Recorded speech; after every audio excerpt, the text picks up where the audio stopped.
মুন্সিগঞ্জের শ্রীনগরের expressway service লেনে নিথর পড়ে থাকা তরুণীর নাম শাহিদা আক্তার। ২৪ বছর বয়সী এই তরুণীর বাড়ি ময়মনসিংহ নগরীতে। মা ও ভাইয়ের সঙ্গে রাজধানীর ওয়ারির ভাড়া বাসায় থাকতেন তিনি। শনিবার মুন্সিগঞ্জের অতিরিক্ত পুলিশ সুপার ফিরোজ কবির সাংবাদিকদের জানান, শাহিদা বেগম নামের ওই তরুণী রাজধানীর ওয়ারিতে তার ভাইয়ের সঙ্গে থাকতেন। তিনি একটি ডে কেয়ারে কাজ করতেন। পুলিশ বলছে, শুক্রবার রাতে ওয়ারির বাসা থেকে বের হন শাহিদা। অনেকদিন ধরে ওয়ারির একটি বাসায় শিশু দেখাশোনার কাজ করতেন। পরিবারের লোকজনকে শাহিদা বলেছিলেন যে বাসায় কাজ করেন, শুক্রবার রাতে সেখানেই থাকবেন। জ্যাকেট পরিহিত ওই তরুণীর শরীরে ৮টি গুলির চিহ্ন রয়েছে। শরীরের সামনের অংশে ৬টি ও পেছনের দিকে ২টি গুলি করা হয়েছে। ভোর ৫টা থেকে ৬টার দিকে তরুণীকে গুলি করা হতে পারে। তার লাশের পাশে মিলেছে গুলির ৫টি খোসা।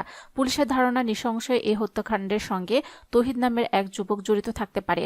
তাকে গ্রেফতারের চেষ্টা চলছে। তৌহিদের নামে একাধিক মামলাও রয়েছে। শনিবার সকালে লাশ উদ্ধারের প্রায় ৬ ঘণ্টা পর তরুণীর কাছে পাওয়া আইফোনের সূত্র ধরে পরিচয় শনাক্ত হয়। শাহিদার পরিবারের তথ্যের বরাত দিয়ে শ্রীনগর থানার ভারপ্রাপ্ত কর্মকর্তা কায়েমউদ্দিন চৌধুরী বলেন, তৌহিদের সঙ্গে শাহিদার প্রেম ছিল। মাস ৩ আগেও তারা লঞ্চে চাঁদপুর গেছেন। সেখানে দুজনের মধ্যে ঝামেলা হয়। সেটি শেষ পর্যন্ত থানা পুলিশ পর্যন্ত গড়ায়। পরিবারের সদস্যরা ওই যুবকের দিকে আঙ্গুল তোলায় পুলিশ বিষয়টিকে গুরুত্ব দিয়ে তদন্ত চালাচ্ছে।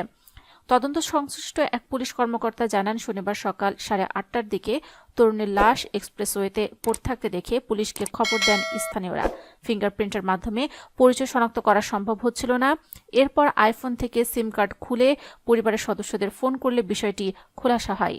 স্থানীয়রা জানান, ভোরে ওই তরুণীকে এক যুবকের সঙ্গে মহাসড়কে হাঁটতে দেখা গেছে। এর ১ থেকে ১.৫ ঘণ্টা পর তরুণীর গুলিবিদ্ধ লাশ মহাসড়কে পড়ে থাকতে দেখেছেন পথচারীরা। তরুণীর সঙ্গে থাকা ওই যুবককে স্থানীয়রা চিনতে পারেননি। তার সঙ্গে আরও কেউ ছিল কিনা তাও নিশ্চিত হওয়া যায়নি। তরুণীর ভাই মোহাম্মদ জসিম জানান, তারা ৩ বোন ও ২ ভাই। বছর ৫ আগে শাহিদার বিয়ে হয়েছিল। পরে জানা যায় তার স্বামী আগে আরেকটি বিয়ে করেছেন। এরপর বছর না ঘুরতে তাদের বিচ্ছেদ হয়।